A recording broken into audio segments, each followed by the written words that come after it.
Graça e paz, estimados irmãos e irmãs, sejam bem-vindos.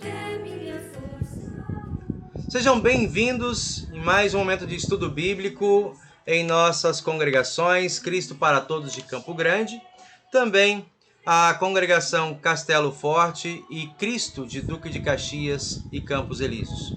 Nós hoje aqui estamos nesse primeiro estudo do ano de 2022, estudo temático. E aqui, quem vai nos conduzir o estudo hoje será o nosso novo estagiário em Duque de Caxias, o Bruno, né?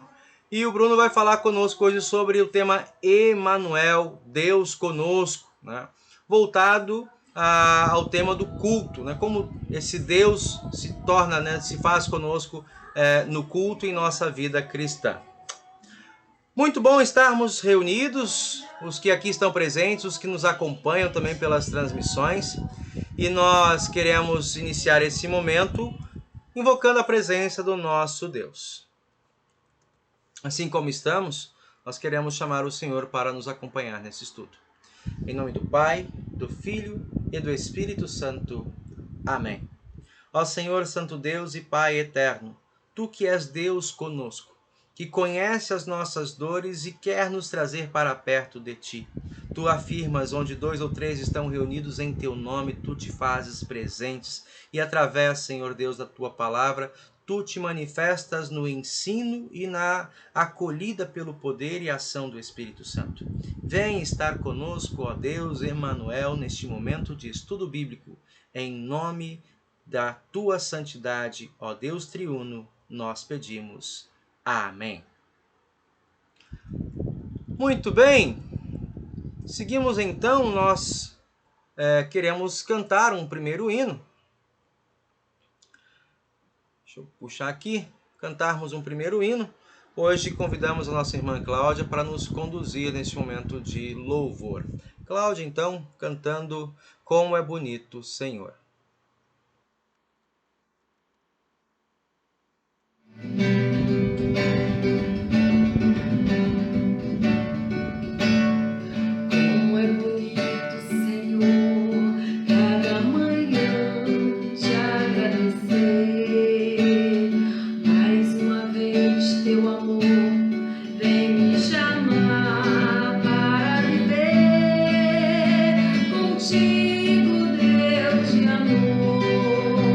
Eu quero caminhar.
Boa noite, pastor. Boa noite, pessoal. Os que estão aqui presentes.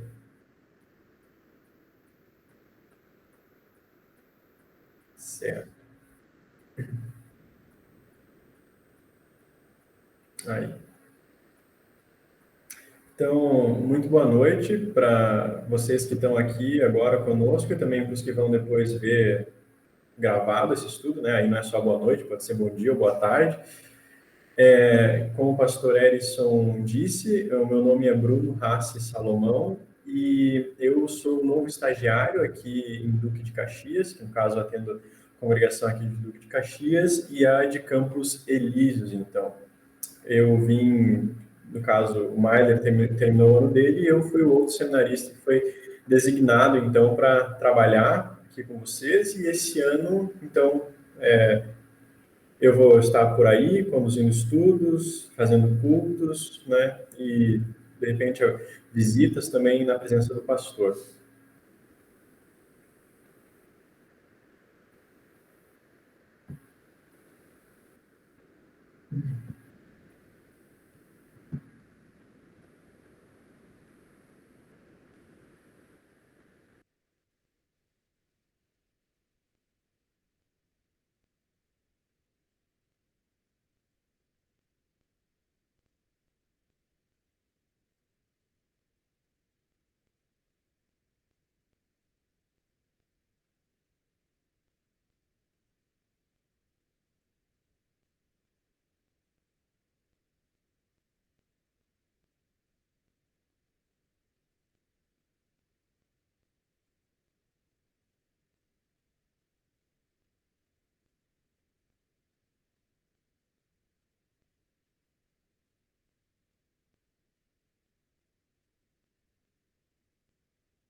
Sim, pastor, com certeza.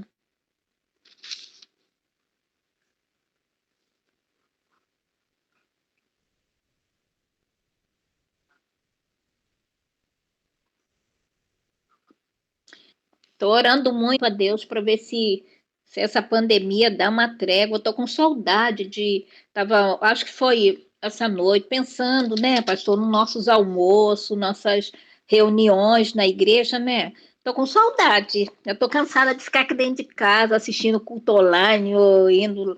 Ai, já deu essa pandemia. Eu tava falando, ai, tô com saudade dos almoços, a gente naquela correria e prepara ali, né? As nossas reuniões lá e tal, e já são 2 anos já, né? É, aí tá complicado isso. Pois é. A gente sempre falta. Então, né, voltando aqui à nossa temática do estudo de hoje, eu gostaria de passar então a palavra ao Bruno, né, dizer um pouquinho para nós acerca desse texto, ou desse tema, né, e a partir disso também alguns textos, a gente tem alguns slides aqui para a gente ir, ele vai moderar todo o estudo aqui, eu vou cuidar da parte então da transmissão e da gravação. Bruno, a palavra está contigo, meu irmão, nos conduza diante do Senhor. Então, tá bom, muito obrigado, pastor, e que o Senhor nos abençoe nesse momento em que queremos estudar a sua palavra. O título que eu escolhi para esse estudo ali, como vocês viram, é Emmanuel, Deus conosco. A gente geralmente ouve essas palavras e a gente ouve esse tema ali no período perto do Natal, né? Então, quando a gente lê as profecias de Isaías, então, que fala que Emmanuel é Deus conosco. Então, essas palavras geralmente estão associadas ao Natal. A gente pensa no Natal, quando o Senhor, então, se fez carne, quando a palavra de Deus se encarnou, né? E o destaque dessas palavras, dessa profecia de Isaías, ela justo está no fato de que Deus agora está junto do ser humano, né? Deus conosco. É isso que a palavra Emmanuel significa. Agora Deus está junto do ser humano. Só que eu quis trazer essas palavras e essa ideia, essa realidade de que Deus é conosco, olhar para essas palavras, para essa profecia de Isaías, né, sob uma outra perspectiva, de um outro ponto de vista, que é o ponto de vista do culto. Ou seja, no culto, Deus é Emmanuel, é Deus conosco também. Não foi só há 2000 anos atrás, quando Jesus veio, que Deus foi Deus conosco. Deus continua sendo Deus conosco todos os dias das nossas vidas, mas de maneira mais especial ainda no culto que nós celebramos a cada domingo. Então, assim, por que esse tema, né? Por que o culto, né? Porque nós, tanto como igreja, né, no coletivo, como cristãos, de maneira individual, a gente sabe, ou pelo menos deveria saber, que a atividade central de toda a nossa existência é o culto, né? É esse culto que acontece todo domingo, né? E a gente sabe como o culto acontece, por causa que a gente frequenta ele seguido, né? Digamos assim, a gente sabe a ordem, como as coisas acontecem, né? Mas ainda assim, mesmo sendo uma atividade tão frequente nas nossas vidas, é importante a gente perguntar: o que de fato acontece no culto? O que está acontecendo ali, naquele momento em que nós nos reunimos, né? E a nós, a congregação, ao pastor, enfim, a palavra de Deus, a ceia do Senhor, a Santa Ceia, o que realmente está acontecendo ali, né? Já que é uma atividade que a gente faz todo o santo domingo, por assim dizer, ou dependendo da congregação, às vezes no sábado, enfim, né? Já que é uma atividade que é tão frequente, é importante a gente se perguntar: poxa, o que eu estou fazendo aqui, né? Por que a gente faz isso, né? O que acontece? E, claro, essa é uma pergunta que pode ser respondida de diversas maneiras, né? Mas, assim, então a gente poderia... Existem várias respostas, né? É uma pergunta muito complexa. Mas eu gostaria de, nesse estudo, então, olhar por um lado específico com vocês. E, para a gente fazer isso, a gente vai se utilizar de 2 textos, basicamente. Certo? Então, a gente vai ler eles, os textos, e daí a gente vai comentar sobre eles. Esses são 2 textos que nos ajudarão a nós entendermos o que está acontecendo, de fato, no culto, né? Então, vamos começar. O que a gente sabe? Em primeiro lugar, a gente sabe que no culto, a gente não está sozinho, né? Ninguém vai no culto pensando: bom, vai estar só nós aqui, só a comunidade, né? Vamos só falar entre a gente. Não, a gente sabe que existe uma outra pessoa, um interlocutor ali, uma outra pessoa, digamos assim, do outro lado da mesa, né? A gente sabe que há Deus, né? Então, a gente sabe intuitivamente que quando a gente vai no culto, a gente tem um encontro com Deus, certo? A gente não vai lá para ficar sozinho, a gente vai lá para a comunidade, vai lá para se encontrar com Deus, e Deus para se encontrar com a comunidade, conosco. Mais adiante a gente vai ver como esse encontro acontece, mas por hora é suficiente a gente saber que há um encontro entre 2 partes: nós, o seu povo, né, e o Senhor. Mas existe uma questão muito importante aí que a gente precisa também responder. E, pessoal, se alguma coisa não ficar clara, aí é para vocês perguntarem, tá? Se vocês tiverem alguma dúvida, quiserem perguntar, se vocês tiverem alguma colocação para fazer, podem me interromper, podem clicar na mãozinha. Isso. Pode falar, tá? Isso aí, clicar na mãozinha já funciona. Isso. Aqui tem mais alguém. Seu Antônio participando. Tudo bem, seu Antônio? Tudo bem, pastor? Tudo certo? Então, só para contextualizar o senhor, eu estava fazendo só uma introdução aqui. Nós vamos falar hoje sobre culto, sobre como no culto o nosso Deus é Emanuel, como ele é Deus conosco, certo? Sim. Então, o tema hoje é sobre o culto, né? Então, como eu estava dizendo, né, quando a gente vai para o culto, a gente sabe que então haverá um encontro, 2 partes, nós e Deus, né? E como eu estava dizendo, também existe uma outra pergunta que é muito importante a gente responder, que, na verdade, se a gente errar a resposta dessa pergunta, a gente erra todo o resto da compreensão do culto. E essa pergunta é a seguinte: nesse encontro entre nós e Deus, quem faz o que para quem? Né? Vamos dizer assim, quem serve quem no culto? Qual é a dinâmica do culto, por assim dizer? Essa é uma pergunta muito importante para nós respondermos, né? Se no culto, então, nós nos encontramos com Deus, quem faz o que para quem? E aí eu quero que vocês pensem um pouco, pensem para vocês. quem é que é, assim, digamos, o protagonista do culto? Certo?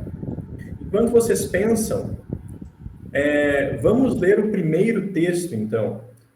Sim. O primeiro texto é Lucas 22, 14 a 27. Já vou postá-lo aqui. Na verdade, acho que o pastor tem ele ali do 19, mas eu vou ler do 14 ali para, acho que, dar um Tudo contexto bem. melhor. Deixa eu colocá-lo aqui. Já vou apresentar. Certo. O senhor diz quando está pronto aí que eu começo a ler. Tá bom. Eu tenho a partir do 19, tá? Sem problema, sem problema. Eu só leio a partir do 14 ali para dar um contexto maior. Tá, então começa a sua leitura a partir do 14 e eu mostro a partir do 19. Beleza. Então tá, pessoal. Lembrem da pergunta. Quem faz o que para quem? Tá? E agora vamos tentar responder essa pergunta a partir desse texto. Então está escrito lá em Lucas 22, a partir do 14. Quando chegou a hora, Jesus sentou-se à mesa com os apóstolos e lhes disse: Como tenho desejado comer esse jantar da Páscoa com vocês antes do meu sofrimento. Pois eu digo a vocês que nunca comerei esse jantar até que eu coma o verdadeiro jantar que haverá no reino de Deus. Então Jesus pegou o cálice de vinho, deu graças a Deus e disse: Peguem isto e repartam entre vocês, pois eu afirmo a vocês que nunca mais beberei desse vinho até que chegue o reino de Deus. Depois pegou o pão e deu graças a Deus. Em seguida partiu o pão e deu aos apóstolos, dizendo: Isto é o meu corpo que é entregue em favor de vocês. Façam isto em memória de mim.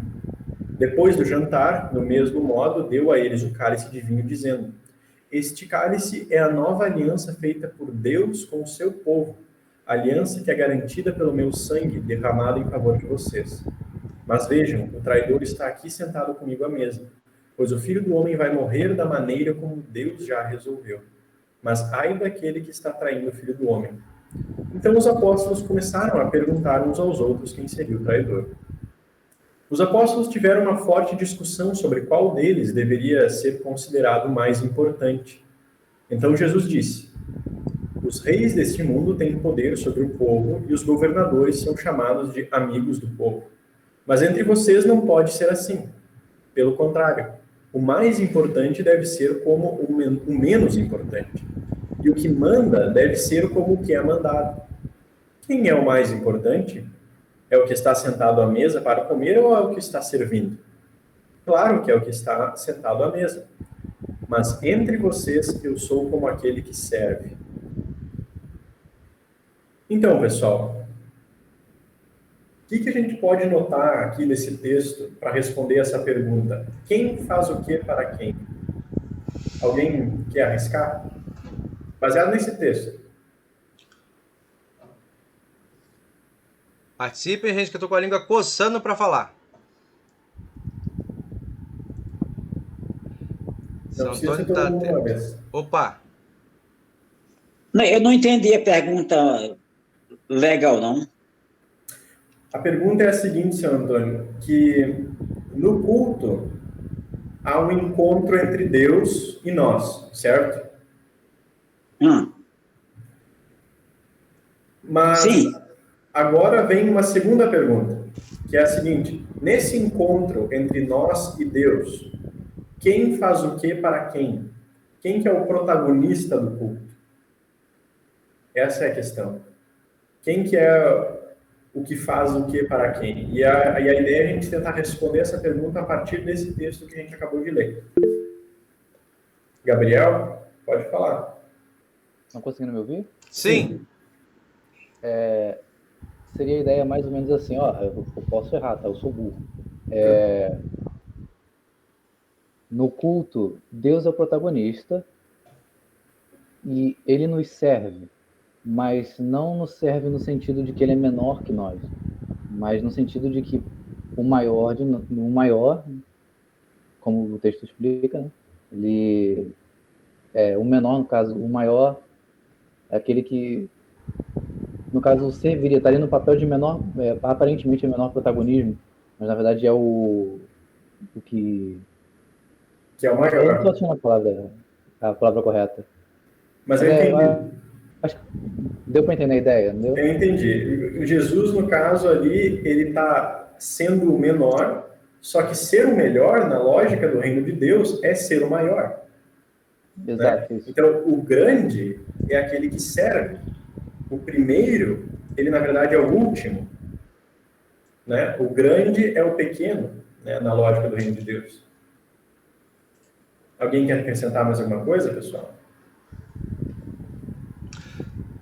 Seu Antônio, agora ficou mais claro, seu Antônio? Ficou. Na verdade, o protagonista no culto é o Senhor Jesus Cristo mesmo. Exatamente. Então, se a gente prestar atenção ali, olha, o que está acontecendo ali, né, no texto? Jesus acabou de instituir a Santa Ceia, certo? Ele acabou de instituir a Santa Ceia, coisa que a gente faz todo domingo, né? Que celebra a segunda ordem dele. E logo depois, ali, os apóstolos começam essa discussão, quem que é maior que quem e tal, e Jesus diz assim, logo depois de instituir a ceia, isso é muito importante, esse detalhe, eu estou no meio de vocês como quem serve. Ou seja, o Senhor Jesus, ele é quem serve. Ou seja, é ele quem prepara a mesa e é ele quem serve a gente. Entende? Geralmente, qual que é a ideia humana, natural, né, do culto? Bom, Deus está lá, a gente está aqui, vamos agradar a Deus fazendo coisas para ele, né? Vamos fazer coisas, sei lá, vamos... Enfim, não sei, podemos fazer diversas coisas, vamos, né, de alguma forma tentar agradar esse Deus, entendeu? Né? Só que a lógica do reino de Deus e a lógica de Jesus, ela é de cabeça para baixo, na verdade. Porque aquele que é grande, ou seja, o rei do universo, que é o Senhor Jesus Cristo, ele é quem nos serve. Ele é aquele que está menor que todos nos servindo. Então é uma coisa que para a mente humana às vezes é difícil de entender. Porque para nós quem que é o grande? Como Jesus mesmo disse, o grande é o que está sentado à mesa comendo, né? E o menor é o que está servindo. Mas Jesus disse, eu estou no meio de vocês como quem serve. Então, quando a gente está no culto, lá no domingo, especialmente na hora da celebração da ceia, é isso que a gente tem que ter em vista. Jesus está no nosso meio como aquele que nos serve. Né? E agora a gente pode perguntar, bom, o que ele nos serve? Aí a resposta está logo antes do que ele disse.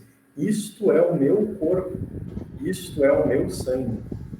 É com isso que o Senhor nos serve. Né? Ficou claro? Alguma dúvida, alguma contribuição, algum esclarecimento? Dona Rosário, seu Jadir? Até aqui? Não deu para entender direitinho, pastor. Sim. Deu para entender? Eu, com certeza, com clareza. Beleza, isso é importante. Se algo não ficar claro, por favor, falem, tá? Eu acho Deixar que a sim. gente pergunta qualquer dúvida. Isso. Eu acho que sim, é interessante, perdão, valorizar nessa exposição que o Bruno está trazendo para nós, com que, né, Jesus nos serve. Não é apenas com palavras, ou ele não busca ser um modelo de alguém que quer ser importante por ter apenas um lugar de destaque. Né? Enquanto o Bruno está trazendo essa exposição, eu estou aqui, né, me coçando para falar, que a gente às vezes não se dá conta, e infelizmente isso é uma tristeza, das nossas relações, da construção muitas vezes social que a gente põe, né, enfrenta, que assim, se você vai fazer um banquete, né, eu acho que em muitos lugares isso já está sendo mudado, né, a ideia do chefe, né, você vai fazer um banquete, né, de nada vale ter ali decoração, de nada vale ter ali pompas e pompas daqueles que estão lá frequentando a festa, se não tiver aquele que prepara o jantar, se não tiver aquele que cuida, né, para servir as mesas. Embora esses, em muitos casos, não ganhem, né, não recebam a proeminência pela beleza, pela boa execução do seu trabalho, né, sem eles não tem sentido estar na festa. Né? Qualquer festa em que você chega e que você não tem quem lhe sirva bem, você volta e insatisfeito, né? Sentindo vazio dessa festa. E eu acho que é nesse sentido transpor isso para dentro do culto. Quando eu venho ao culto, não é apenas um rito cerimonial ou um momento da minha rotina semanal. Eu venho para um banquete onde aquele que me serve, aquele que põe a mesa, né, não é simplesmente o ministro, mas o ministro faz em nome dele. É o próprio Senhor. Né? E nesse aspecto, nós vamos caminhar para isso, acho que não apenas esse, né, o Bruno também vai trazer isso mais à frente, da valorização do que é o culto, né? E algo que nós cultivamos muito frequentemente aqui em nossas congregações de distrito, que todo culto, né, busca com toda a ênfase que ele esteja completo. Né? E o culto completo a gente entende, é palavra, né? Palavra, absolvição, mensagem, mas a apoteose do culto é a comunhão, é a Santa Ceia. Né? E essa eu acho que é para onde nós estamos caminhando, mas, de novo, nós estamos fechando um ciclo pós-pandêmico e nós já viemos desde a metade do ano passado reforçando isso. Né? Não é possível que nós não sintamos fome e sede, né? Ou fome e sede da palavra e do sacramento. Né? Achar assim, a normalidade, isso é complicado, né, Bruno? Não sei se é por aí. Sim, com certeza. E eu já dou a palavra para o Gabriel, mas o seguinte, a gente tem que ter noção de que a palavra e sacramentos, eles são inseparáveis, né? Se não houvesse o sacramento, se Jesus não nos desse o seu corpo e sangue para nós comermos e bebermos, a fé cristã correria o risco de ser apenas uma ideia, sabe? Ou a gente correria o risco do culto virar simplesmente uma aula, né? Vai lá alguém que estudou mais e fala sobre, explica sobre, né? Mas é muito mais do que isso. O culto é o poder de Deus salvando nós ali naquele momento, né? Então a gente não só aprende sobre a palavra de Deus, ela não simplesmente muda o nosso viver, mas a gente, pelo comer e beber do próprio Cristo, por comer e beber o corpo e o sangue de Jesus, nós somos inseridos na história da salvação. Agora nós fazemos parte da história da salvação de Deus porque nós comemos e bebemos daquele corpo e daquele sangue sacrificado e derramado no Calvário. Então agora aquilo que Cristo fez lá no passado e lá longe em Jerusalém se torna nosso hoje. Entende? Então, por exemplo, assim, vamos dizer que vamos dar um exemplo bem bobo, né? Eu fiz um bolo aqui na minha casa, tá? E eu digo assim, pastor Ellison, eu fiz um bolo na minha casa e, é teu o bolo. Adianta alguma coisa se eu não levar até ele para ele comer, ou se ele não vier até a minha casa para comer? É dele o bolo, ok? Mas quando exatamente realmente ele vai se apropriar daquilo? Quando ele vier e comer do bolo, ou quando eu levar ele até o bolo. Então, a mesma coisa assim, Jesus morreu por nós há 2000 anos atrás, certo? Tá, há 2000 anos atrás, mas como é que isso vira meu agora? Como é que aquele corpo sacrificado no Calvário, aquele sangue derramado, são para minha salvação? Eu, pessoa? Bruno, como? No sacramento do altar. Porque ali aquele corpo entregue e aquele sangue derramado agora se aplicam a mim, pessoa. Entendem? Então, o sacramento do altar, a Santa Ceia, ele é uma ponte, como se fosse uma ponte, que liga a obra de Jesus lá no passado com nós aqui no presente. Dá para entender isso? Ficou claro? Penso que sim. Mas Né? vamos caminhando, vamos caminhando.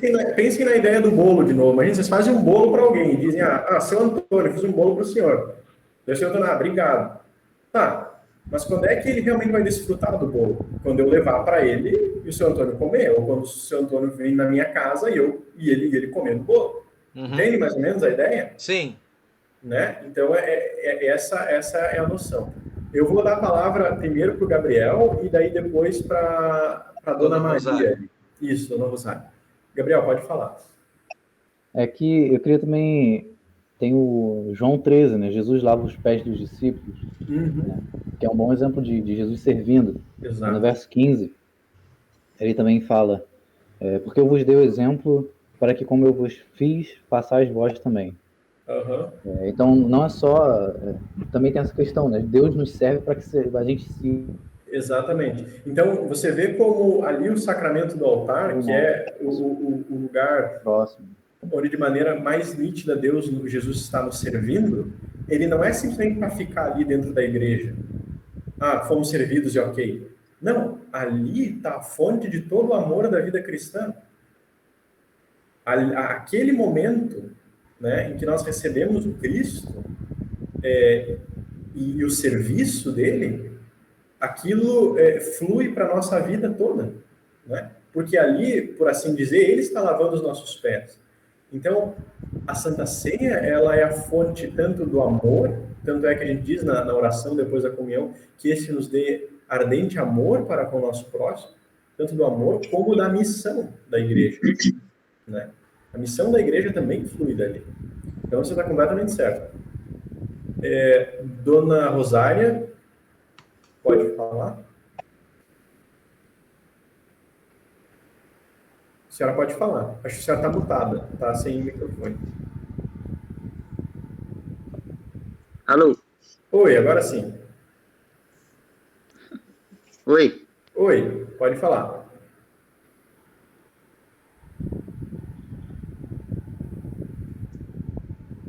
Tá falhando alguma coisa aí, seu Jadir. Acho que o senhor... Abre o canal. Abre o microfone. Clica no microfonezinho ali. Tá escutando? Agora sim, pode agora falar. sim. É que eu tô falando, através do Espírito Santo, a gente recebemos o corpo e o sangue de Cristo. Entendeu?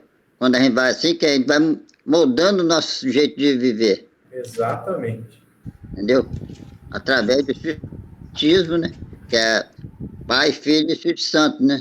Então, o Espírito Santo está sempre agindo na gente, através da Santa Ceia.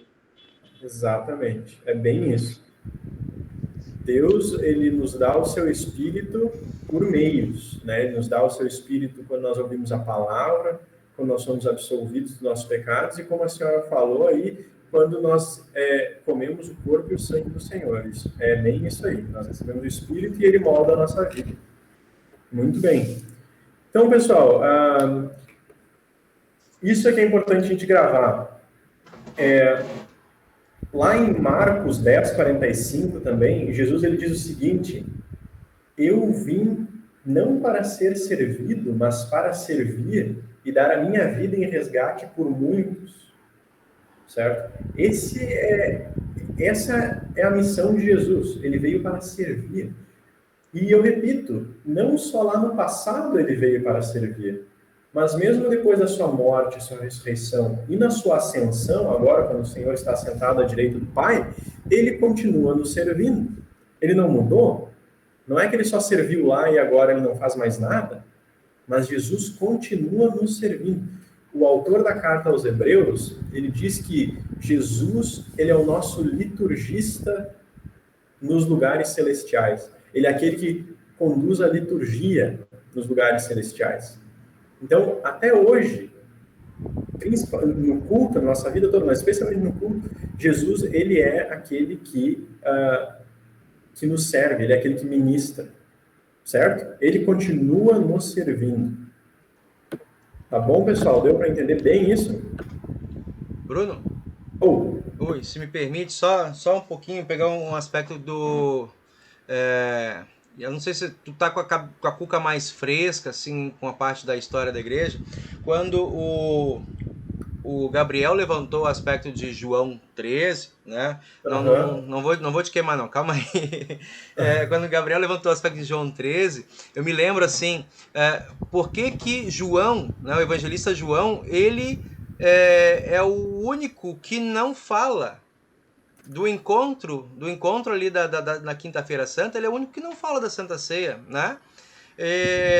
E assim, a minha leitura, né, é que o apóstolo João, ele escreve, ele nem é considerado como sinótico, né? Ele está entre os 4 evangelhos, mas ele não é necessariamente de um olhar histórico, né? Ele é um olhar temático.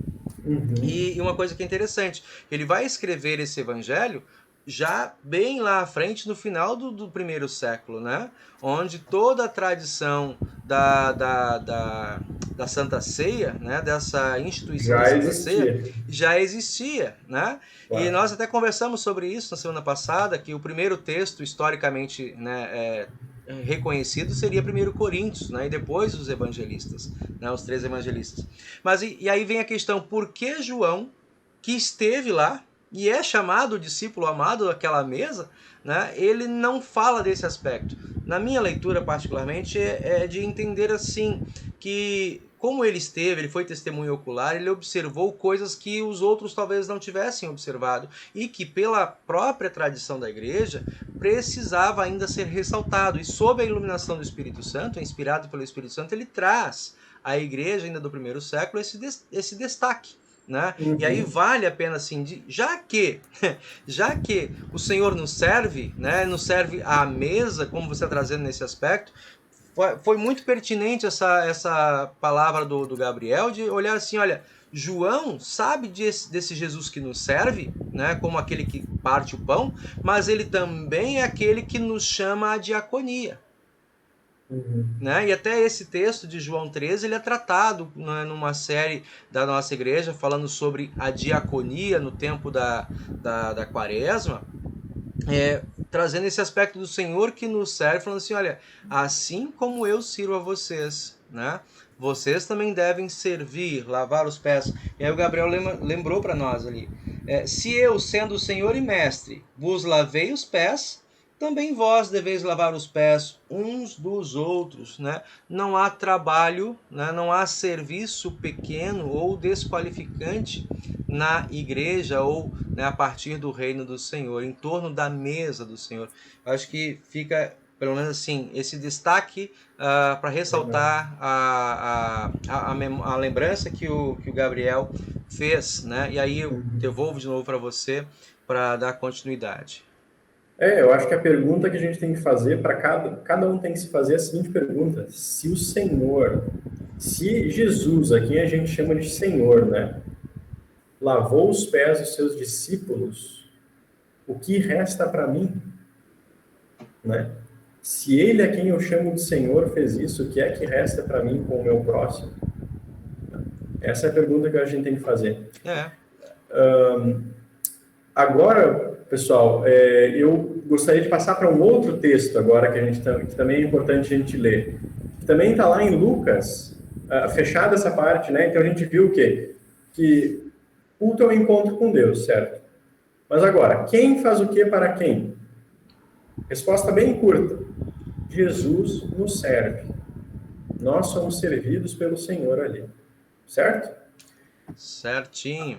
Agora passamos lá para Lucas 24, do 13 ao 35. Esse é um texto um pouquinho mais longo, eu vou ler ele aqui para nós. Só justificando aqui, vocês estão vendo ali Marcos 16, né? Foi só na hora da cópia, então esse é o texto paralelo para essa história que Lucas registra, né, no caminho de Emaús, os discípulos no caminho de Emaús. Certo, então eu vou ler o texto e peço para que vocês acompanhem. A nossa tradução está em NTLH, né? E você está fazendo na... Também na NTLH. Ótimo, obrigado. Né? Certo. Então vamos lá.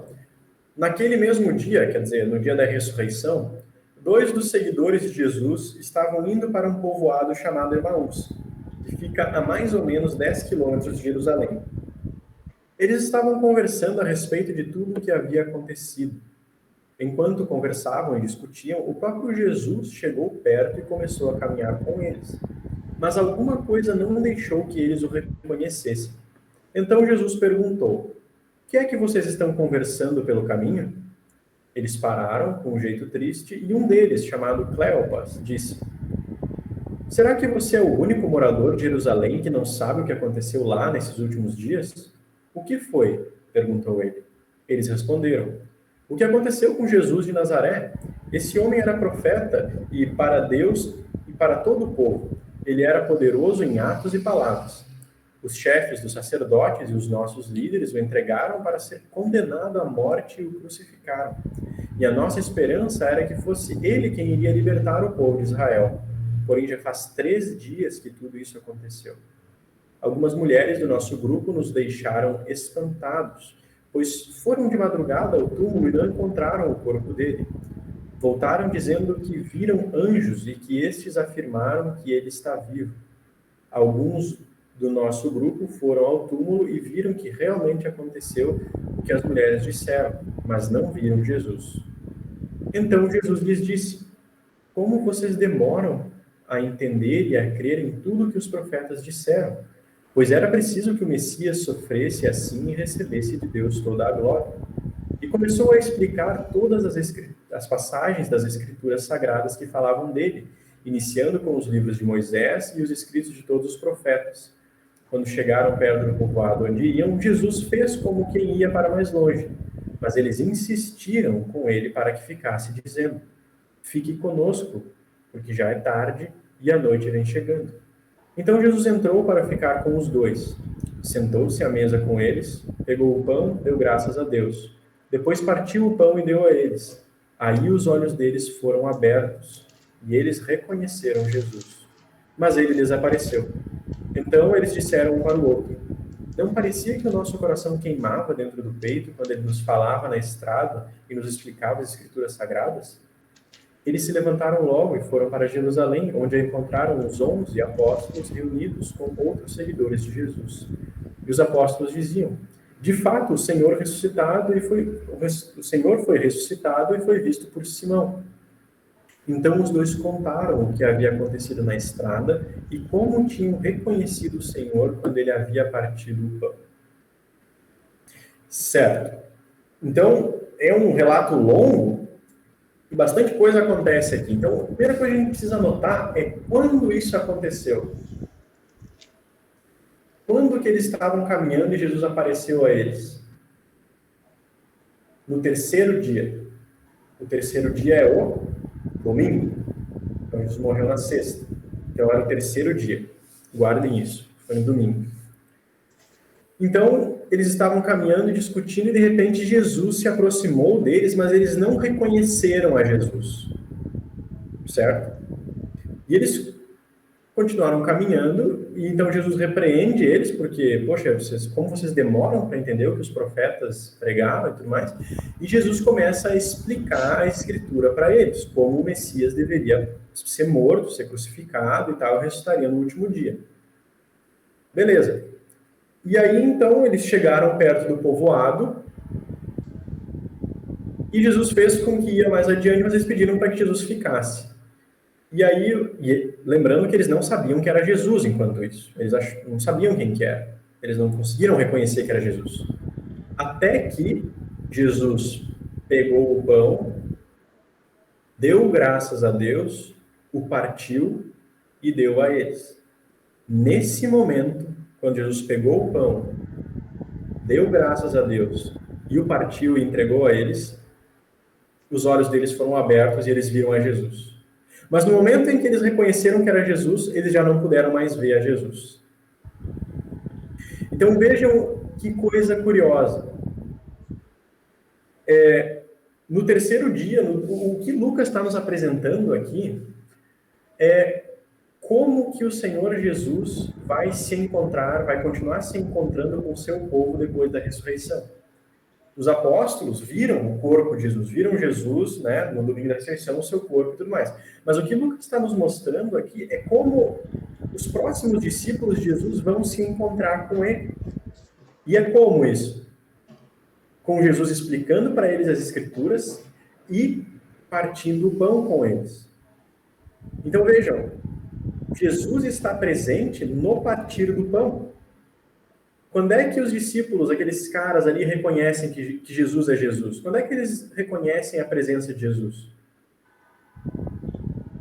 Quando Jesus parte o pão, certo? Ali os olhos deles são abertos. Quando Jesus parte o pão para eles, os olhos deles são abertos. E o mais curioso, o mais engraçado, aí eles veem que é Jesus, mas quando eles veem, Jesus desaparece. Certo? Então, é assim, o que Lucas está querendo dizer, olha, pessoal, vocês que não são os apóstolos e que não viram o corpo de Jesus, é assim que Jesus vai se encontrar com vocês de domingo a domingo. é explicando as Escrituras para vocês e partindo o pão. Mas notem que Jesus ele não é completamente conhecido só enquanto as Escrituras são explicadas.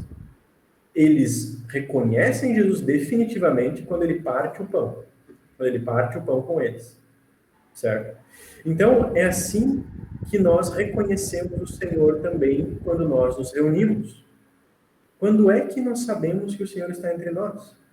Quando a palavra do Senhor está sendo explicada e quando Ele mesmo parte o pão entre nós. Certo? Então, a cada domingo em que o Senhor parte o pão no nosso meio, e Ele faz isso sempre, ali nós reconhecemos Jesus. Mas assim como aqueles discípulos, a gente não enxerga Ele. Entende? Aqueles discípulos também não enxergam. Eles reconheceram a Jesus, mas não enxergaram Ele. Mesma coisa conosco. A gente vê o partir do pão, a gente reconhece Jesus, mas ao mesmo tempo não vê Ele, não enxerga. Deu para entender isso? Deu para entender o paralelo entre essa leitura e o que acontece no nosso culto, pessoal? Alguma pergunta? Algo não ficou claro? Algo que não expliquei direito? Pelo que eu vi, acho que a Dona Rosário está com a mão erguida, né? Dessa vez ainda, Dona Rosário, ou esqueceu? Eu esqueci, pastor, desculpa. Já passa. Tranquilo. Mas deu para entender isso, pessoal? Vejam, olha a profundidade disso. Nós nos encontramos com o Senhor, nós reconhecemos Jesus no nosso meio no partir do pão. Quando Ele nos explica as Escrituras e quando Ele parte o pão no nosso meio. Esse se tornou, desde os primeiros cristãos, desde o tempo dos primeiros cristãos, o paradigma, o padrão do culto. É a Escritura, a pregação e a celebração da ceia do Senhor.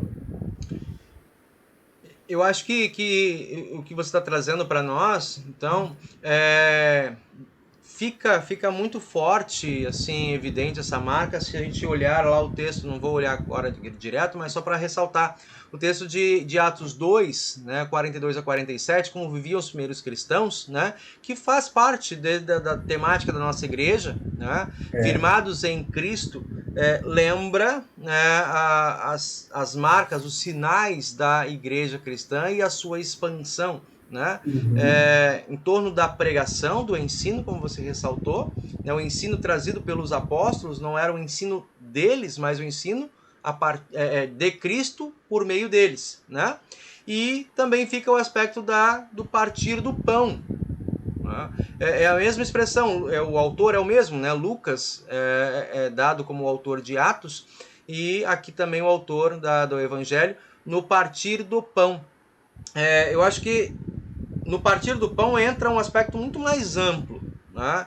Depois a gente até pode ver se cabe comentar aqui. O partir do pão é algo muito mais amplo, mas num sentido, pelo que você está trazendo para nós, num sentido restrito, né? Estrito, não restrito, estrito é Santa Ceia, comunhão da mesa. Isso, exatamente por causa do contexto ali da passagem, né? Se a gente olha o contexto da passagem e a história da igreja, os cristãos eles passaram a se reunir no domingo. Por quê? Porque foi no domingo que a nossa vida nasceu. O domingo é o dia da ressurreição, né? O domingo, ele vamos ver, ele é o 8º dia, certo? Então, ou seja, é o dia da eternidade, né? Então, tem os 7 dias da semana, e o domingo, então, se torna o 8º, né? A gente, então, está agora dentro da era da ressurreição, certo? Dos mortos, que Jesus trouxe para nós. Mas, ao mesmo tempo, o domingo também é o dia 1º, né? Ele é o dia 1º.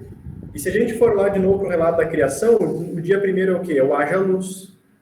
Né? É o primeiro dia da criação. E, no nosso caso, da nova criação. Então, o domingo é o primeiro dia da nova criação. E é nesse dia que os cristãos se reúnem para celebrar a ressurreição. Certo? Então, como a gente viu ali no texto, é no 3º dia, que é o 3º dia contando de sexta, sábado e domingo, ou seja, o dia da ressurreição. E é o dia da aparição de Jesus. Entende? Então, os cristãos, desde o início, entenderam que o domingo, por causa da celebração da ceia do Senhor, por causa do partir do pão, é o dia da aparição do Senhor no meio deles. Entende? Então, historicamente, isso fica muito claro, e também, no caso, com esse texto, né? logo antes ali logo antes desse texto, as mulheres tinham recém ido até o túmulo e visto que Jesus não estava lá, né? E onde é que ele estava? Ele não estava no túmulo, ele estava com os seus discípulos, explicando a palavra para eles e partindo o pão com eles. Então, olha o contraste, as mulheres vão até o túmulo, não veem Jesus, mas onde é que ele está? Então, se ele não está no túmulo, ele está no meio dos seus. Bruno, calma comigo. Estamos trazendo coisas muito interessantes agora. Eu não sei pra vocês, eu tô cuidando aqui com o Bruno para que eu não bugue. Tem muita informação bonita, importante. Não. É só para dar um tempo pra gente pegar. Gente, vocês estão acompanhando? Legal, ótimo esse estudo. Você está trazendo muitas informações interessantíssimas aqui. Né? Dá corda para esse menino, ele vai falando de liturgia e culto e vocês podem ver aí na tela que o olho dele brilha. Gente, olha que coisa interessante. Quem é que está falando aí? Quem é que tá falando? Seu Antônio. Seu Antônio, eu paro aqui. Pode falar, seu Antônio. Não, é que o Bruno tá um garotinho, tá indo bem, viu? Seu Antônio? Parabéns para ele. Não é? Teologicamente. Tá trazendo uma lógica muito interessante, novidades assim pra gente entender, tá fazendo nossa cabeça dar um gol. E isso eu acho muito interessante. Teologicamente ele tá indo bem. Pois é, São Antônio. Deus seja louvado. Eu achei muito interessante, Bruno, que você está trazendo aqui, só para eu tentar ver alguns pontos aqui, amarrar alguns pontos dentro da cronologia do dia. Né? Sim. Porque você está comentando aqui que as mulheres pela manhã procuraram o Senhor no túmulo e ele não estava. Não estava. Ao mesmo tempo, nós vemos o relato de Lucas dizendo que no domingo, e nós sabemos e afirmo sim, é aquele domingo. Mas naquele mesmo dia, ele diz. Naquele mesmo dia, né? Vamos pensar isso aqui como uma cena de filme, pessoal.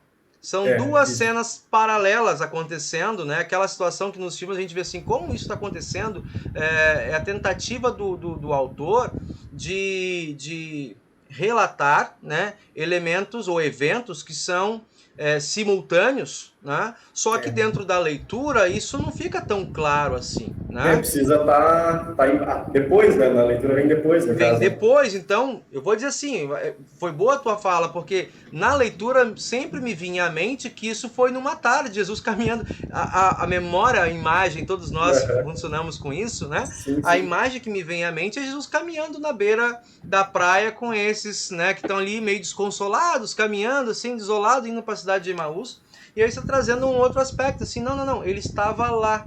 E faz sentido sim, né? Porque depois que Jesus caminha com eles um bom tempo, senta, conversa, prepara para servir a mesa, né? Não sabemos se era a ceia da tarde ou a ceia do almoço, não é dito muito claro isso ao texto, né? Mas ele sai dali e os dois, eufóricos, né, e maravilhados, partem para Jerusalém, né? Para onde estavam os outros discípulos, tá? Os que estiveram à mesa na quinta-feira, para falar, vimos o Senhor, e foi assim.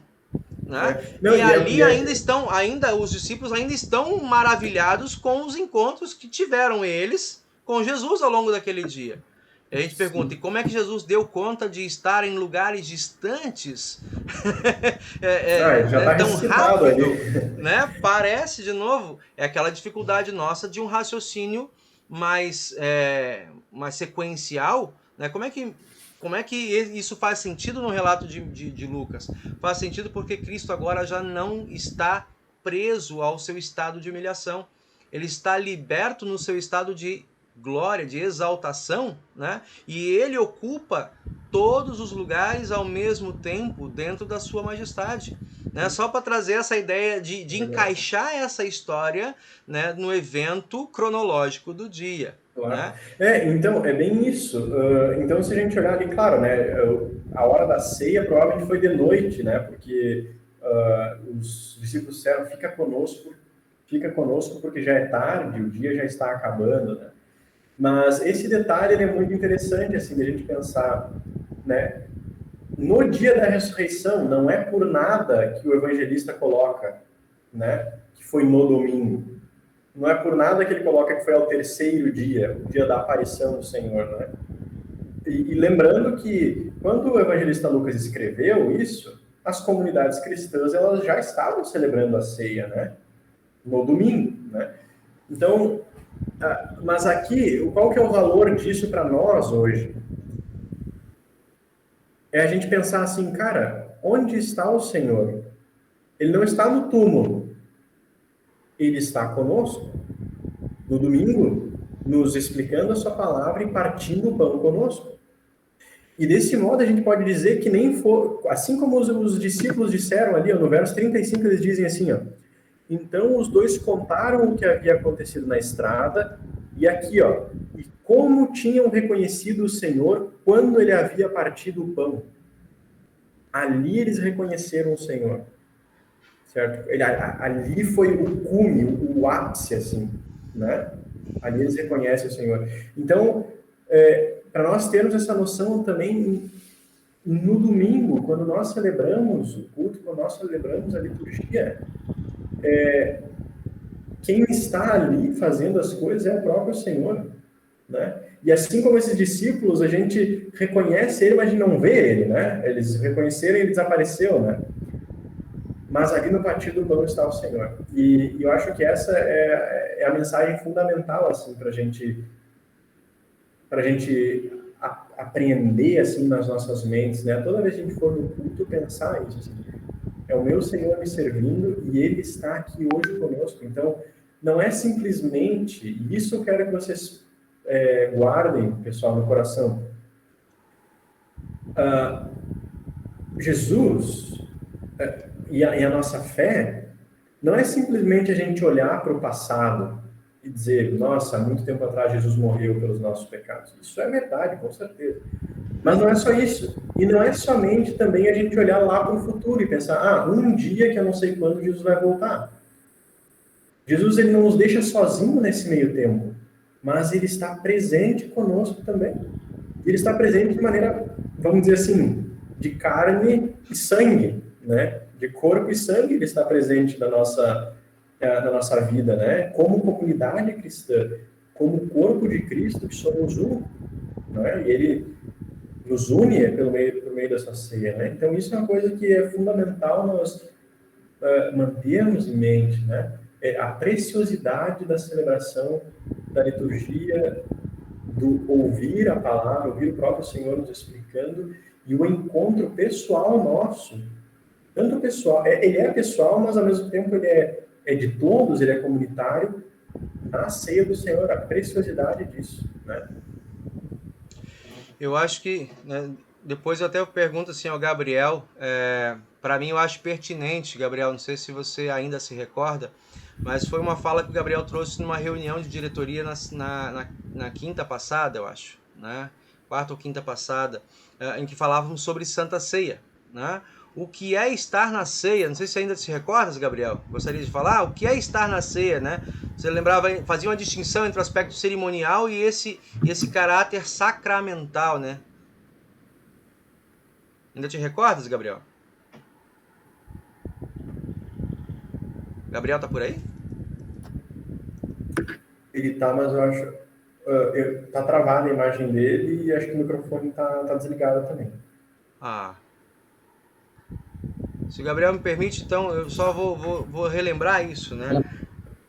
Oi, pois não, Gabriel, pois não, fala, gostaria de ouvir você, se relembra ainda. Marcou muito para mim aquela fala.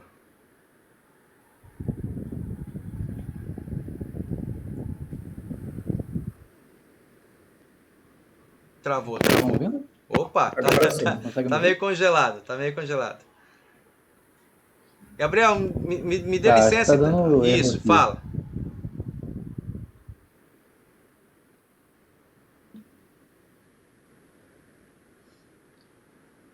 Tá.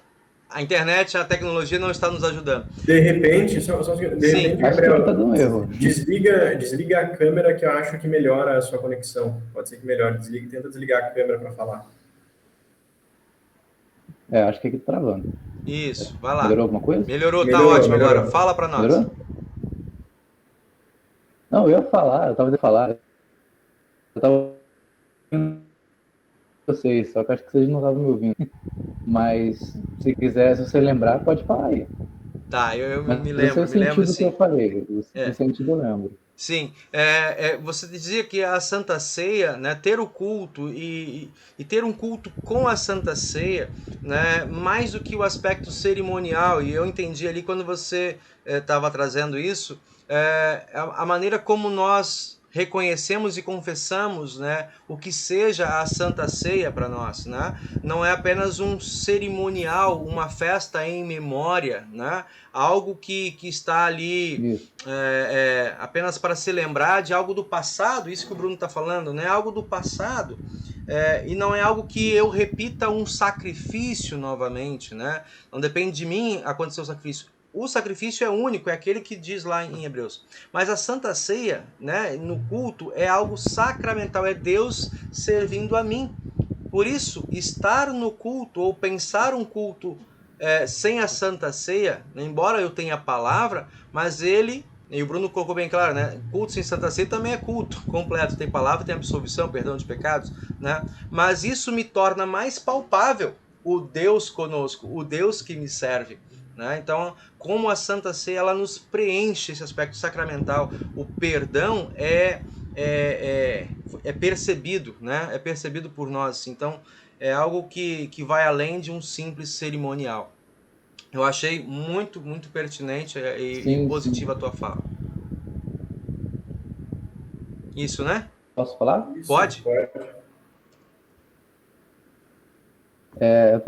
Porque quando a gente coloca, às vezes a gente coloca Deus de um modo muito abstrato, e a gente às vezes não para pensar que na Santa Ceia tem literalmente o Criador do universo, desse universo gigante, de tudo, desde da flor mais bela que você encontrar numa praça, num jardim, até a maior estrela que você vê num telescópio, e o Deus que criou tudo isso, ele está ali presente na Santa Ceia para perdoar os seus pecados. O meu, dos pastores, do seu Antônio, de todos nós. O Deus que criou isso tudo, que é tão gigantesco, lindo, é o mesmo Deus que está ali para perdoar os seus pecados. A gente fica assim, mas eu sou uma pessoa insignificante, como é que Deus vai olhar para mim, da onde ele está, do trono do céu, para vir até o culto? E ele faz isso, entendeu? E essa é uma beleza, assim, da nossa liturgia, que eu acho maravilhosa, porque o Deus, em vez de olhar de Deus de um ponto distante, de como a gente... Que quando eu entrei na igreja luterana, para mim era difícil, assim, a ideia de Deus nos servir no culto era uma coisa muito absurda. Mas depois eu entendi que Deus, de tão distante, ele está ali presente, ele está ali perdoando nossos pecados, e isso é incrível, sabe? É por isso que é uma coisa que eu advogo tanto, assim, não tem que ter ceia, porque é maravilhoso, sabe? É isso que eu queria falar. E isso vem da boca não de um teólogo, né? Como o Bruno, como eu falando, vem da boca de um físico. Não é, por isso que eu valorizo muito esses estudos aqui interativos, gente. Cosmólogo, né? E isso que eu valorizo muito, porque é um outro lugar, eu não quero discutir aquela questão do lugar de fala, mas assim, é um outro lugar, um assento, né, de observação do mundo, de contemplação da própria criação do Senhor, né, que vem acrescentar algo que a gente repete, e por vezes assim, o pastor falando, mas ele fala, de novo, né, fala só a partir da Bíblia, não. Olha a natureza, né? Olha a própria criação. E outra coisa bonita que o Bruno falou hoje sobre, né, como que o primeiro e o oitavo dia, né, a partir do Novo Testamento, nós temos o oitavo dia, e ele e o primeiro dia mostram o Deus que cria, né, o verbo que se fez, né, o verbo entre nós. Bom, vamos longe. Isso aqui, Bruno, eu vou passar de novo a palavra para você, mas isso aqui dá um pouco do que, um pontapé, um starter, do que ainda vem, né, em outros estudos que nós trabalharemos culto, né, culto e liturgia, né, valorizando o Deus presente, o Deus conosco na Santa Ceia, na comunhão, ao longo de toda o culto ou esse dia que a gente, né, de modo especial, não que ele não esteja presente também em outros dias. Eu até teria aqui outras perguntas quanto à questão desse partir do pão, né? Esses discípulos que estavam em Emaús, o Cleopas era o mesmo, fazia parte dos 12, ele esteve na quinta-feira. Não vamos responder isso hoje.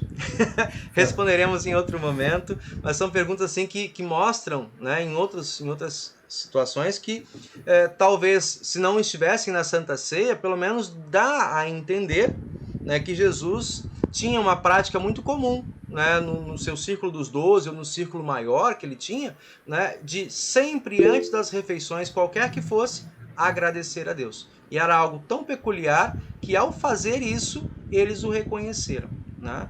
Talvez aí abre outro espaço para a gente falar um outro momento. Alguém tem a palavra? Por favor.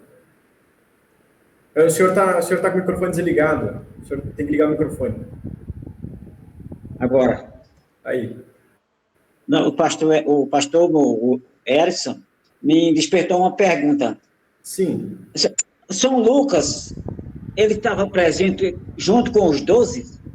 Ele fazia parte do colegiado de apóstolo? Não, ele não fazia parte dos apóstolos. Ele, tanto é que no início do evangelho dele, se o senhor der uma olhada, também no livro de Atos, ele vai dizer que depois de uma intensa pesquisa, uma intensa e acurada pesquisa, né, foi que ele compilou aquele relato. Então o que o São Lucas fez foi o seguinte: ele conversou e pesquisou, né? Naquela época ele não estava cheio de livros, mas o que aconteceu, ele conversou com testemunhas oculares, né? Então o Lucas, ele era muito próximo de quem? Inclusive, ele era muito próximo do apóstolo Paulo, né? Que inclusive em as viagens, né? Mas com com a maioria, né, das testemunhas oculares, ele conversou, então, e aí que ele montou esse relato, né? Foi assim, então, mas não que ele assim, se ele estava, segundo o próprio relato dele, ele não estava, porque ele diz que foi para os apóstolos, né? E Lucas não é um dos apóstolos. Agora, o senhor tem outra pergunta? Não. Agora, uma outra coisa importante a gente pensar, pessoal, assim, ó, aqui não tanto relacionado ao tema, né, mas com a leitura bíblica mesmo, né? Por exemplo, os evangelhos, eles não foram escritos assim, ó. Por exemplo, tá acontecendo a coisa ali e daí Lucas ou João estão anotando o que está acontecendo, né? Eles não são tipo, como é que é, aquele, sabe, no tribunal que tem aquela pessoa que digita tudo em tempo real? O escrevente. É isso. Eles não eram isso, tá? Não é que ele estava acontecendo ali, eles estavam anotando. Não. Esses evangelhos, Mateus, Marcos, Lucas, João, eles foram escritos depois, bem depois. Então já haviam as comunidades, já estavam estabelecidas, as comunidades já ouviam a palavra, já liam as escrituras, já celebravam a ceia do Senhor, entendeu? Então, esses evangelhos, eles não são como um livro de história, que a gente simplesmente lê para aprender. Os evangelhos são proclamação, né? Então, sobre a pergunta, bom, era a Santa Ceia ali? Provavelmente não era a Santa Ceia que Jesus celebrou com aqueles dois. Só que isso não tem tanta importância, por quê? Porque Lucas, ele escreve, lógico, relatando o que aconteceu, mas também tendo em vista as comunidades que já celebravam a Santa Ceia, como nós, por exemplo. O Evangelho é escrito para a igreja ler durante durante o culto, né? Então, e antigamente era a única maneira de se ler, porque as pessoas não sabiam ler. Então, elas só ouviam a palavra de Deus quando elas iam na igreja e alguém lia para elas, né? Não existia isso de eu tenho a Bíblia aqui, eu tenho 3 traduções de Bíblia em casa e eu ler sozinho no meu quarto. Isso não existia. Você só podia ouvir a Escritura indo na igreja, porque era só lá que tinha. E olhe lá, né? Durante muito tempo não tinha, né? Então era só a pregação dos apóstolos, enfim. Enfim, eu quero dizer é que esse relato, ele foi escrito relatando o que aconteceu de fato, mas Lucas, ele tem em vista as comunidades cristãs que se reúnem para o culto, que se reúnem para ouvir a palavra, que se reúnem para celebrar a Santa Ceia, né? Então, não é assim que estava acontecendo ali, Jesus estava falando com os discípulos e Lucas estava escrevendo ali, palavra por palavra aconteceu, né? Enfim, então é proclamação, né? Não é uma historiografia, por assim dizer, né? Não sei se ficou claro. Muito claro sim. E isso resolve muitos problemas, né? Mas, assim, principalmente com respeito a isso, né, pessoal, da presença, a presença de Jesus. Isso é a marca fundamental do cristianismo. Vamos dizer assim, não de todas as denominações cristãs, né, mas principalmente dos luteranos, nós, os católicos, os ortodoxos. Essa é a grande marca, a presença de Jesus, certo? A gente não está solto num vácuo entre lá o passado, quando Jesus veio, e lá quando Jesus vai voltar. Não, Jesus, ele aparece, literalmente, ele aparece no nosso culto. Certo? Ele é real no culto, né? Ele é real. Vem para ficar no peso da palavra, né? Ele é real. Ele é real no culto. E real no seguinte sentido, sabem que as confissões luteranas, né, e depois os dogmáticos luteranos, os grandes teólogos luteranos, eles usavam real, quando eles falavam em presença real, esse real não é o oposto de falso, não é real e falso. Mas esse real, quando eles usam, é no sentido de corporal, de presença corporal de Jesus, presença do corpo dele mesmo, sabe? O corpo de Jesus e o sangue de Jesus. Então, lógico, não é uma presença falsa, né? Mas esse real tinha essa ênfase de ser corpórea, a presença corpórea de Jesus. Então, daria para a gente traduzir, entre aspas, a presença corpórea de Jesus, né? Então, essa presença que é real, que é corpórea de Jesus no nosso meio. Porque, vamos confessar uma coisa, né? Nós, como seres humanos, nós não conseguimos aprender completamente uma coisa se não passa pelos nossos sentidos. O ser humano não é só espírito. O ser humano é corpo também. E Jesus, ele não salva só a alma. Jesus, ele salva o corpo. Né? E é por isso que a gente come dele, que é o pão da vida, e bebe do sangue dele, que é a verdadeira bebida. Se Jesus só salvasse a alma, a gente não precisaria comer e beber do corpo e sangue dele. Né? Mas Jesus salva o corpo também. E Jesus santifica o corpo também. Então veja a importância do comer e beber. Né? Então está tudo interconectado. Jesus, ele redime o ser humano inteiro. Né? Porque ele assumiu o ser humano inteiro. Desde o momento da concepção, a gestação, ele é ser humano, no parto, ele é ser humano, todo o processo ele é ser humano, ele assumiu tudo e redime tudo também. Né? Então, aí está a importância da coisa, né? E a Santa Ceia, o corpo e sangue de Jesus, não é simplesmente perdão dos pecados ligado ao pão e ao vinho. É Jesus mesmo, é o corpo e o sangue de Jesus, é a pessoa de Jesus, que logicamente dá perdão dos pecados e de salvação, mas é a pessoa de Jesus, é Deus, na sua divindade e na sua humanidade presente no nosso altar. Então é um milagre, é um mistério. Vocês que estiveram no culto, pelo menos aqui, tanto em Duque de Caxias como ali em Campos Elíseos, depois da consagração, o que a gente diz? Eis o mistério da fé. Né? Foi isso que a gente disse. O senhor lembra, senhor Antônio e Gabriel? Eis o mistério da fé. É um mistério. Anunciamos, Senhor, a tua morte, adoramos a tua ressurreição e proclamamos a tua vinda. É isso, é um mistério. Né? Então, que a gente possa valorizar isso, guardar isso no nosso coração e receber isso com toda a fé, né? Sabendo que ali o Senhor está nos servindo. Ok? Acho que é isso, então, pastor.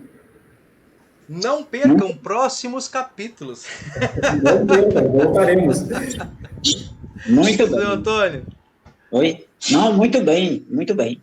Ok. Dona Rosária, seu Jadir? Maravilha, muito bom. Gabriel? Muito bom. Não tem palavras, foi ótimo, foi maravilhoso. A cada um bem de vocês, explicadinho. estimados irmãos, né, que nos acompanham por essa transmissão, não percam então na próxima semana. Estaremos trabalhando nessa sequência, né, até onde, né, o Bruno já tem alguns trabalhos prontos, e a gente vai estar conduzindo esses estudos às terças-feiras, presencialmente, de maneira interativa, como vocês acompanharam.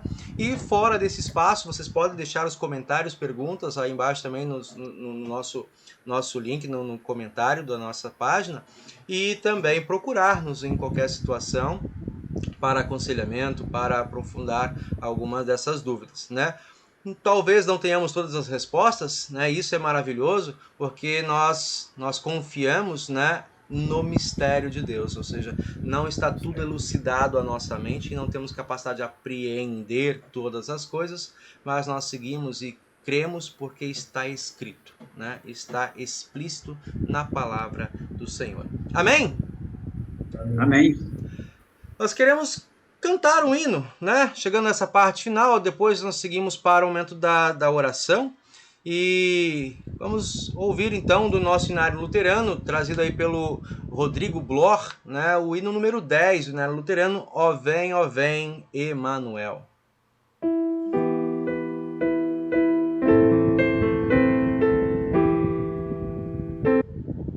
Opa!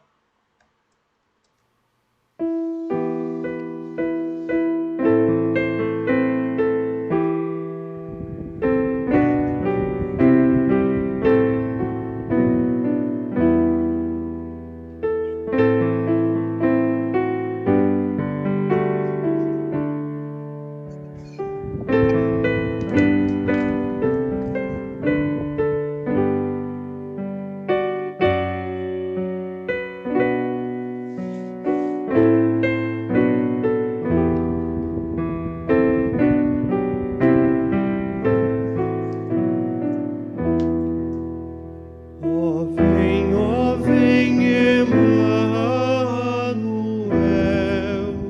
redime o povo de Israel, que geme em triste exílio e dor, e aguarda o crente o Redentor.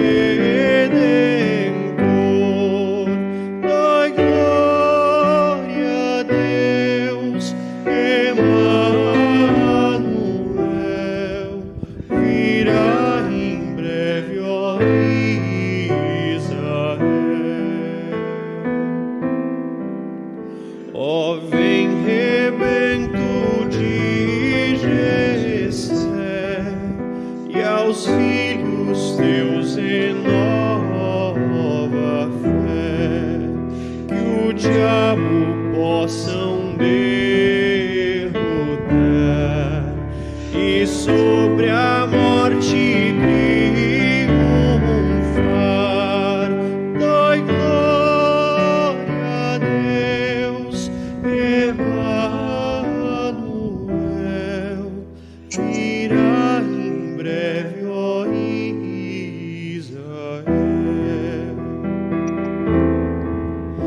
Ó, vem aqui nos animar, em nossas almas despertar, dispersa as sombras do temor e as nuvens densas do terror. Dai glória a Deus, Emanuel, virá em breve, ó Israel.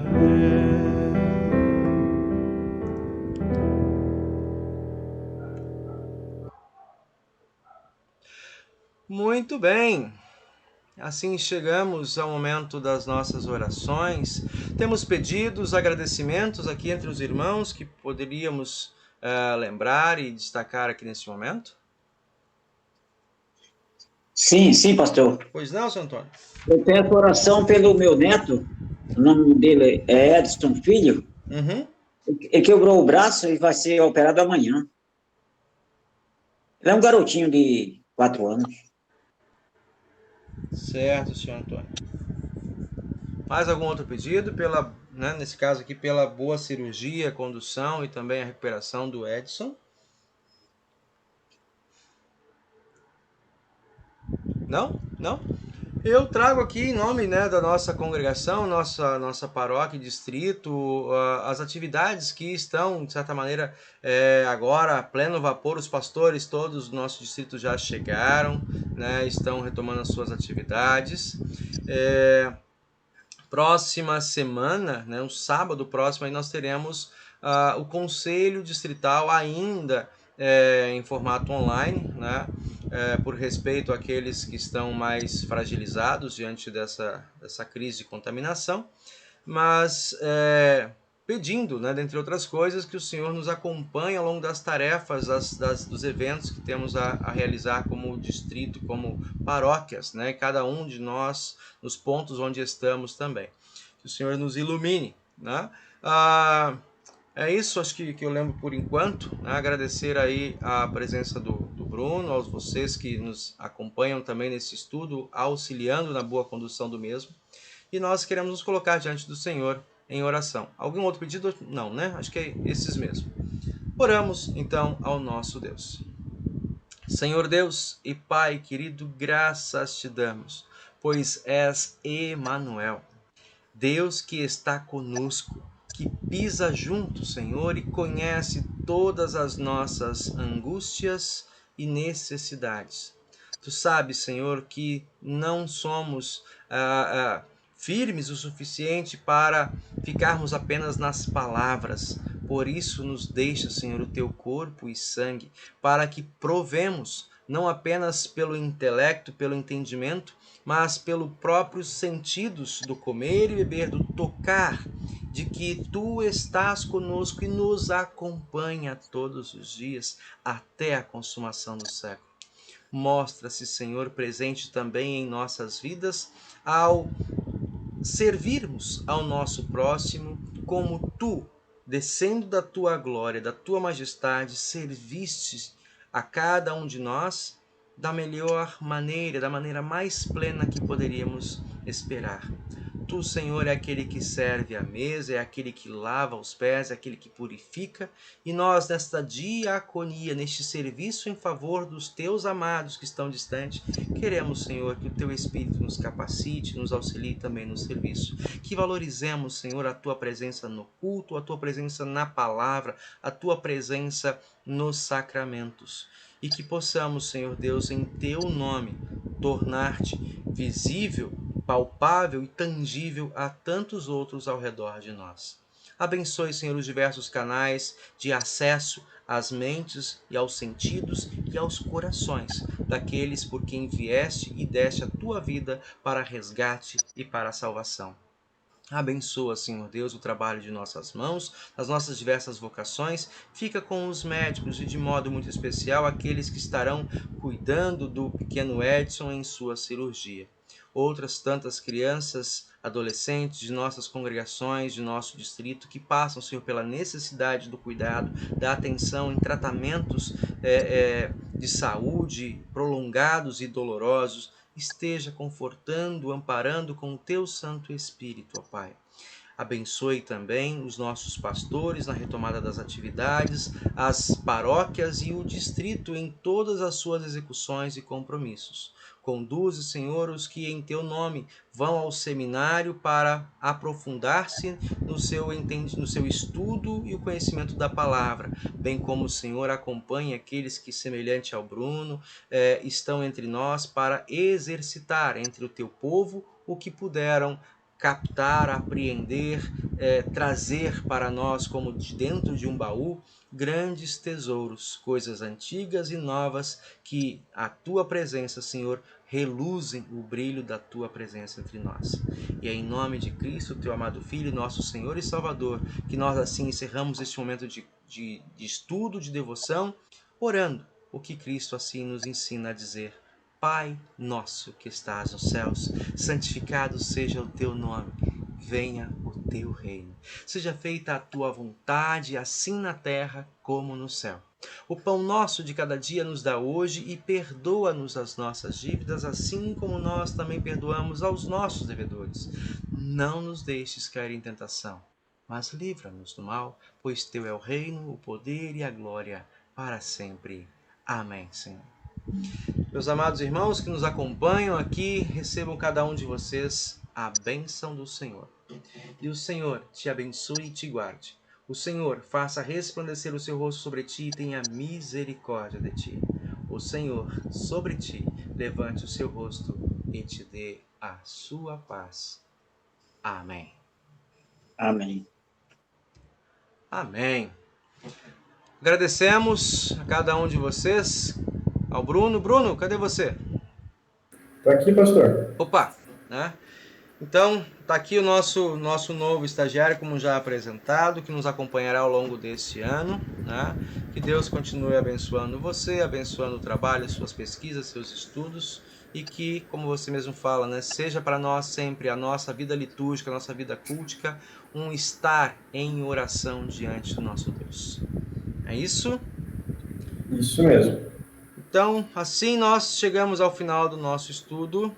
E estaremos agora, cadê aqui minha colocação? Estaremos agora, então, encerrando. Que Deus abençoe a cada um de vocês. Boa semana e nos vemos em breve. Muito obrigado. Tchau. Amém. Tchau.